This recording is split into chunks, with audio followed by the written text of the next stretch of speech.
Cairo, Seattle. It's time to get schooled with the professor, John Clayton. Welcome to Schooled with the Professor, and little history lesson right now. We're going to go into the history of passing in the National Football League, and the book's coming out next month. It's going to be December 15th, and looking forward to it. Baugh to Brady is going to be, kind of the history of what's gone on with the passing game. And joining us right now is Lew Freedman, who's written that book. And football has been an evolution of being from a running game, a defensive game, to now it's a passing game. And so, first off, Lew, what got you to get into this book and talk about the way that the forward pass has evolved? Sammy Baugh. I have always been a huge fan of Sammy Baugh. And I am one of those people who believes that he was probably the greatest football player of all time based on one thing, the fact that he made all-star teams as a quarterback, a defensive back, and a punter. But for me, of course, him as a thrower, and for the rest of the world, that was the number one thing. And he came along at a time where, as you just mentioned, it's been an evolution. The football always was a running game going back to the flying wedge. And very slowly and gradually over time, the offenses have opened up until we see like a tilt completely almost in the other direction now, where running backs are almost an afterthought for many teams.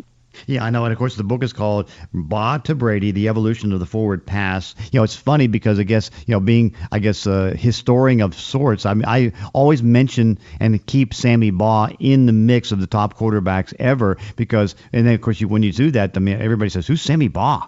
And of course, describe what he was as a quarterback. Well, you have to return to the time period. By the time Sammy Baugh was a star in college at Texas Christian University, although they did win a bowl game 3-2, I believe, somewhere in there in the range. So he probably wasn't that much of a thrower that day.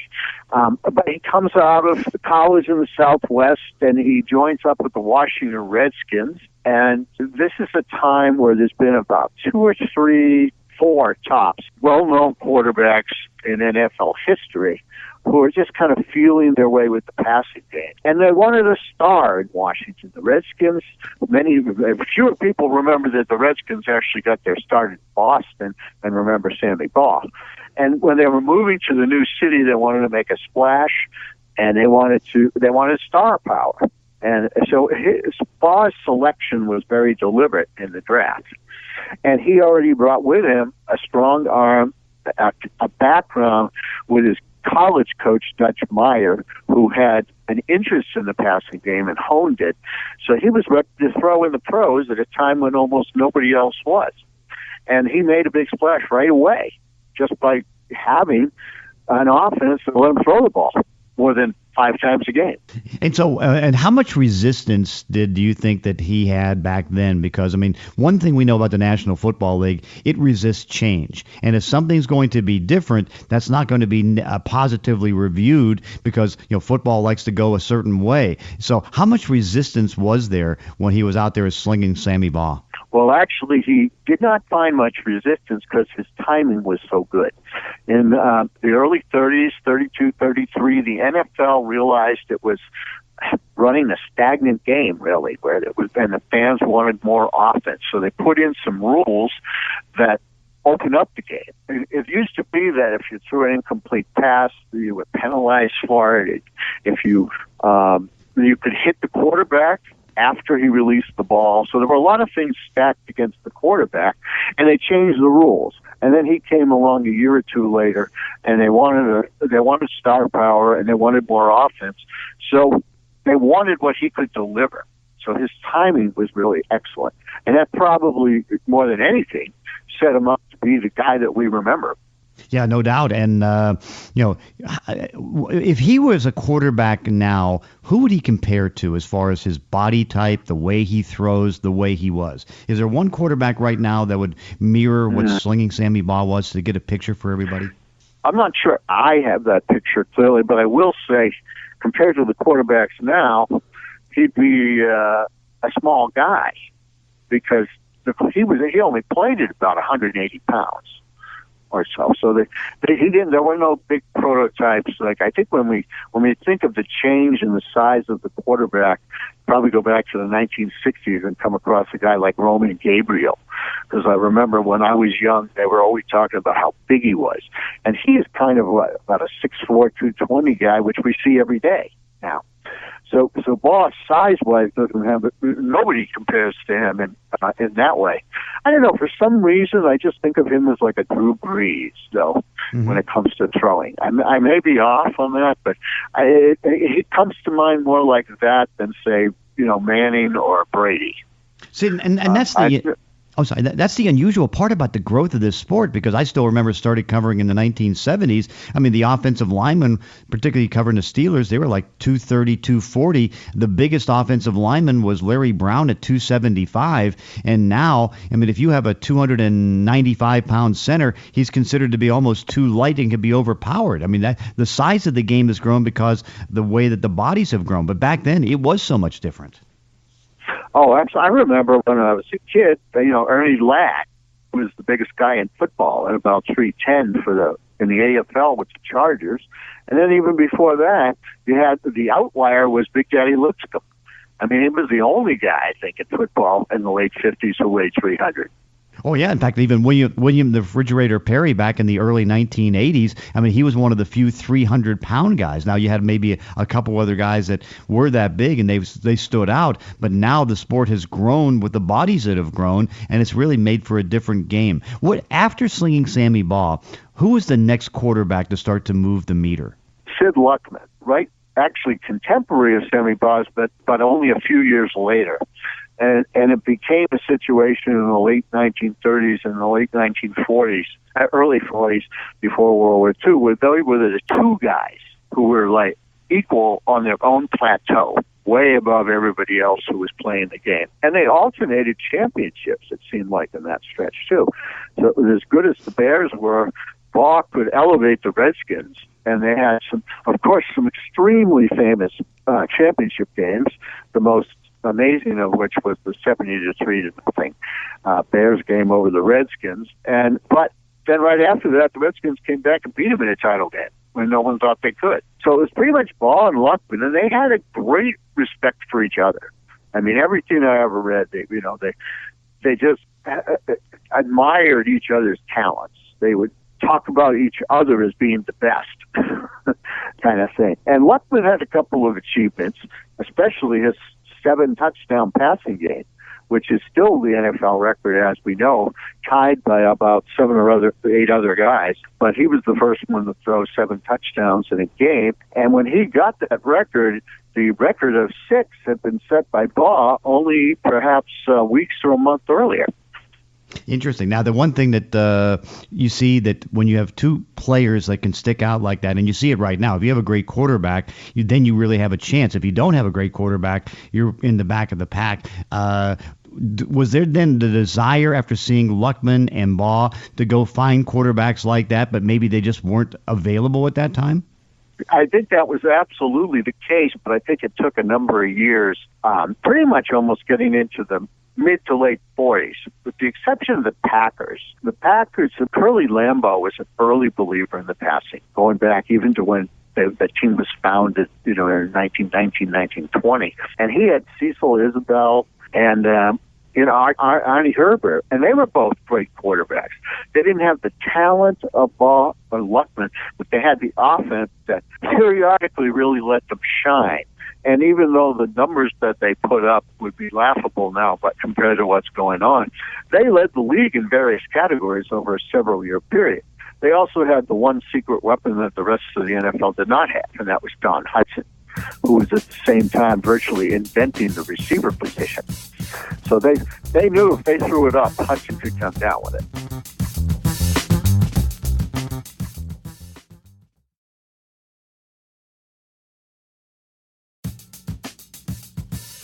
How simplistic were the routes that they ran? That was because again, I'm sure it's not like the current 9 route tree that is out there with complexities as far as making adjustments to zone and man, all that stuff. How basic were the routes?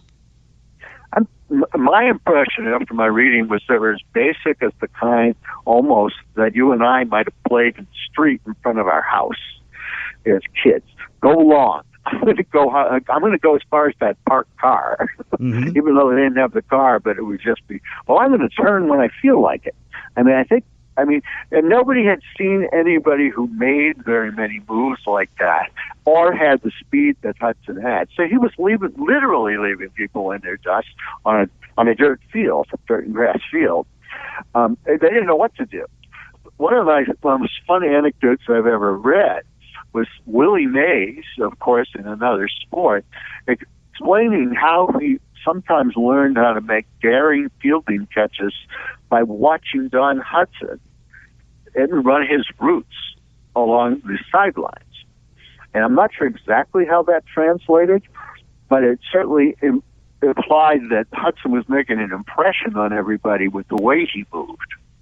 Fascinating. And so now you take the next step as far as the forward pass. Who was the next quarterback or group of quarterbacks to move the meter? I'm thinking like Otto Graham, who was next, pretty much leading to Johnny Unitas, in a sense. There was, and then we get more and more guys. You got guys who you don't even remember now, who suddenly had trained more in college and were more passing ready when they came out. And some of those guys started dotting, the lineups. And you'd have Bob Waterfield. We're now like late 40s, early 50s. And Norman Van Brocklin. That era, of course, the biggest winner among all of those was Otto Graham. I think you could say he pitched for 7 championship teams in 10 years. What made him so good? What type of style did he have that worked so well? I think he was a guy who adapted. Well, these other guys were still learning how to throw long. I think my impression with Graham is he kind of threw more of some of those short passes that moved the chains than that we see now as a common thing when nobody else was doing that. It was kind of, I got the impression the NFL went through a period with quarterbacks where it was kind of all or nothing, go deep and we're going to throw it as long, as far as my arm will let it fly. But Graham was better at picking up defenses apart during that period. And of course, at that time, the Browns also had a terrific running game. And that's pre-Jimmy Brown, with guys like Marion Motley. And so that was leading into the Jimmy Brown era, actually. Yeah. The biggest problem the Browns ever had is they didn't have Otto Graham when they had Jim Brown. They had to go to I guess Milt Plum was pretty good. Yeah, that's true. Then, of course, you start to get to Johnny Unitas, and that's, I think, when the modern passing game started to evolve because Johnny Unitas was so good putting together those 2-minute drives, the fourth quarter comebacks, and really just taking control of games at the end of games. He was sort of the pioneer of that. But you can't forget the AFL's influence. Starting with 1960, where they tried to play a more wide-open game. And the refugee from the NFL, one of George Halas's greatest mistakes, was George Blanda. Kicking off the era of really deep passing and frequent passing in the AFL. He had 36 touchdown passes in a year, right around the same time Y.A. Tittle did it for the Giants in the early 60s when that was the record. And for the Oilers, I believe Charlie Hennigan had 101 catches in a year in the early 60s. That was unheard of, and that was working with Blanda.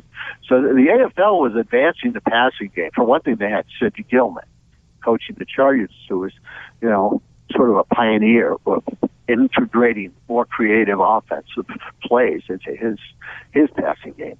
Yeah, it's funny when you see a high-scoring game right now, you almost go back and say that's almost like an AFL game. I still remember, can't remember if it was New England and Denver. It was like a 51-48 game that was just wild and crazy. And there were so many fun quarterbacks to watch in the AFL. They really emphasized it. And Al Davis played a role in that with Oakland too. He always went after the best available athlete, so they had great receivers even back then. A guy like Art Powell, who's not well remembered, whose brother was a heavyweight boxing contender. I was at the first Boston Patriots game ever played at home. However, they did not have a great quarterback there. No. Then I still remember the 70s right after the merger. It was one where they still didn't pick up as much on the passing game because you would have Bob Greasy, even Terry Bradshaw go out there in some games only throw 9 to 13 passes and just try to run the ball. So it really took until Bill Walsh to come in and start to really push the passing game. Yeah, he was an innovator. I mean, nowadays, actually, that's the big flaw. If you don't have a great quarterback right now, and I mean almost someone who's great, you're not going to win a Super Bowl title right now. It's hard to believe you could, because there's so much emphasis on, the way the clock is used, even with the pass. I mean, the short passing game now is the equivalent of the running game. I mean, where have all those running backs gone? I mean, they do still run the ball in college sometimes, don't they? They occasionally, yeah. But here's the weird part is, like, if you go like in the AFL or in the AFC, there's only been 4 quarterbacks that have been Super Bowl winners since like 2001 or 2002, and that's Tom Brady, Peyton Manning on 2 different teams, Joe Flacco, and Ben Roethlisberger. And so if you weren't one of those 4, you weren't winning a Super Bowl. But part of it was the problem of Tom Brady hogging it all. But yeah, I mean, but even like you look at the recent era on the other side, I mean, Brett Favre set some standards after, and he actually eclipsed Dan Marino. He was a big factor in there. He never won his Super Bowl, but he certainly had those stats in terms of throwing touchdown passes and yards. And Drew Brees is kind of like that now. He just keeps moving up the ladder. I mean, he doesn't get talked about because he's eclipsed by guys like Tom Brady, but if he sticks around another few years, if he outlasts Tom Brady, he might end up with all the records. Very well might. How impactful was that 1983 draft that had John Elway, Dan Marino, 6 first-round quarterbacks, and guys that really helped advance the game for the passing? I'm not so sure. I think some of it's the luck of timing. Of course, guys have to be the right age to be in that draft, but not all 6 of them, became stars. Isn't Todd Blackledge in that group? Yep. Yeah. I mean, of course, Elway. Yeah, Ken O'Brien was in that group, too, was not a star.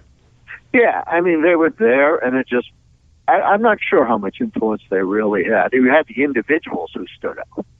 But, I mean, do we know who's drafted last year? I mean, we got some starters already, right, who are playing pretty well. Recent draft picks, we don't know where they're going long time right now, but like Mariota,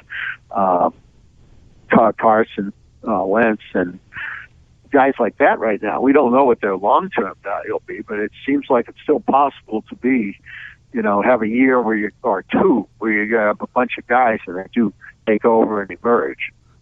No question. You've watched the game so long, what a shot in the dark it is. Well, I'm watching Deshaun Watson before he suffered his ACL injury was just an absolute treat because he took a lot of the Clemson offense. Bill O'Brien was calling incredible stuff. I mean, he was doing stuff that was like it was like wishbone passing offense that was play action downfield. I mean, it was incredible stuff to watch, and that's why it was so sad to see Watson go down for the season because now you don't get to appreciate how good it was and how unique it was. Well, it's always just enjoyable for any football fan, regardless of what team they're on, if a new electrifying player comes in the league. It's just that much fun to watch. It makes you want to turn on the game. You don't care even who's playing who so much as you want to see that guy with the ball. And now, that's a treat. And it's more so, I guess, if it's a quarterback because he's got the ball all the time. Yeah. Now, of course, I guess the question is, we go from Baugh, we go to Brady. Is Brady the greatest quarterback ever, or where does he stand? Again, I think different people have different criteria. Is he the greatest quarterback ever? In many cases, for many reasons, you could say yes, because he's won the most. And if you just say that's case closed, that's your opinion. You could say who has the most stats of all time, touchdown passes, yards. He may end up with those too, in which case that would solidify the argument. But, I mean, how many people have won multiple championships and had the stats? But I assume there are still people alive who are longtime football fans who would give that nod to Johnny Unitas. and just say it was a different era. And if he had been able to play in this era where he threw all that time, then we'd be talking about him. I'm not sure. And then in between, there were people who referred to Joe Montana for a little while as the greatest ever, and that was based on his leadership. See, there's where you get into the issue where it's an intangible. How much does that count? Winning the Super Bowl and intangibles as a leader versus, black and white numbers. If you put it all together and you got longevity too, then right now I'd say Brady's probably leading the pack. No doubt. The book is Baugh to Brady, The Evolution of the Forward Pass. It comes out December the 15th. And Lew Freedman, how does everybody get a hold of this book? Well, it's from the Texas Tech University Press, which is also a good tie-in to Baugh because they were based in Texas, even if they weren't his school. And since it's not out yet, you can be pre-ordered through their website, I think. And that's a school that's had a history of some offense, too. They sure have, no doubt about that. Yeah, I know there's a coach in Washington State that is still waiting for some paychecks. And do you know where he's from? Cody, Wyoming. And which is where you are at right now. That's right, Mike Leach. There you go. That's fantastic. Hey, Lew Freedman, thanks so much for joining us, and I'm looking forward to reading the book. Thank you for having me. And that does it for this week's podcast. In between episodes, you can follow me on Twitter at Clayton ESPN. If you enjoy these weekly one-on-one conversations, consider leaving a review on iTunes or wherever you're listening to the show. Thanks for listening. See you next time on Schooled with the Professor.